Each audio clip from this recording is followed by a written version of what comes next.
maybe call me sometime? Love to. Yeah? The plan to kidnap Liz, one of the most popular girls of Regan High School, goes horribly wrong when her three friends, Courtney, Marcy, and Julie, accidentally choke her to death with a jawbreaker. Now they set to preserve their popularity and hide the murder from rest of the world. But before we begin, please consider subscribing to our channel. In the opening scene, we are introduced to four high school girls who are blessed with beauty and charisma. They are known as Flawless Four, who are the most popular girls in high school. The group consists of Courtney, known as Satin in Heels, Marcy Fox, known as Foxy, Julia Freeman, and Elizabeth Purr, known as the Princess D of Regan High. Of the four, Elizabeth Purr was the only one who was genuinely kind-hearted and loved by the entire school. Julia was doomed to be popular because of that face and because she was best friends with Elizabeth Purr. Cold-blooded Queen Bee, Courtney, and her air-headed friend Marcy demand respect through terror. However, Courtney, Marcy, and Julia play a mindless prank on Liz the morning of her 17th birthday by performing a fake kidnapping. They surprise Liz in bed, bind her with rope, and cover it with duct tape. The girls trap Liz dressed only in shirt and panties in the trunk of the car as she struggles to break away and drive off. They plan to take the bound and helpless girl to a restaurant and stuff her face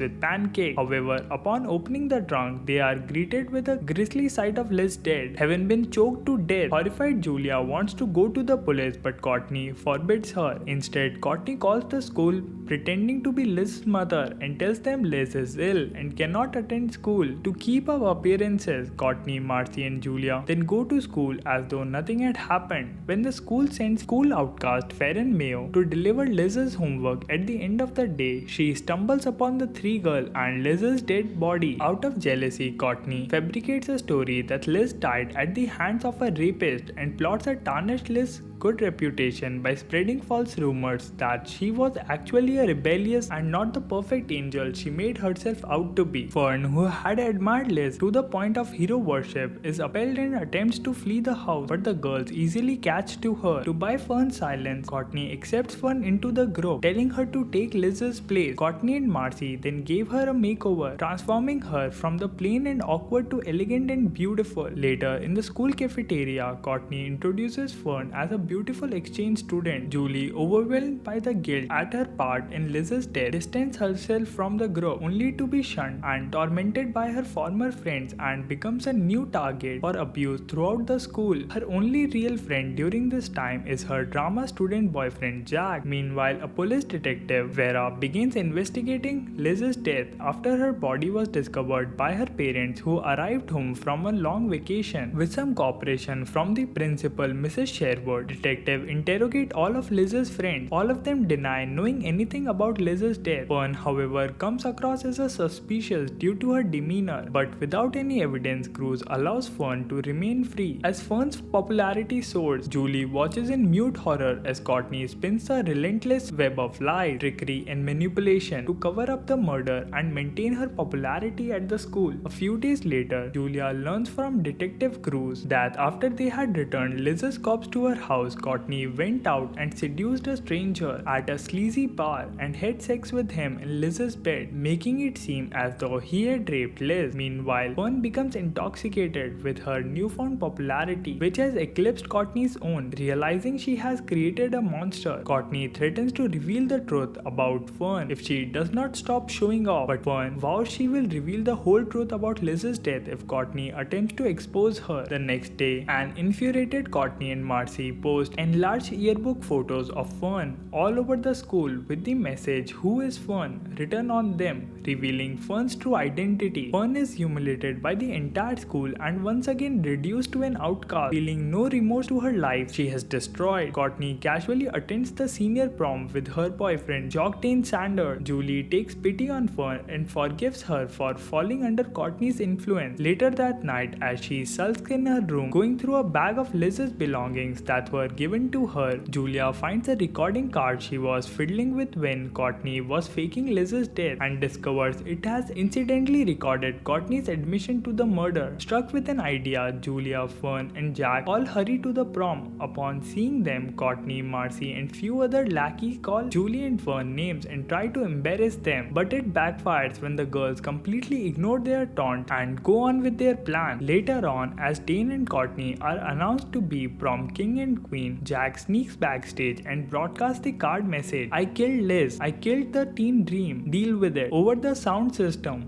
While Courtney is making her acceptance speech, Dane quickly abandons Courtney. Marcy also runs and hides to distance herself from Courtney. Horrified that her scheme has become unraveled, she races to an exit door as rest of the students chase her and call her murderer. Awaiting Courtney at the very end of the mob is Julie, who gleefully snaps a picture of her former friend face to immortalize the occasion.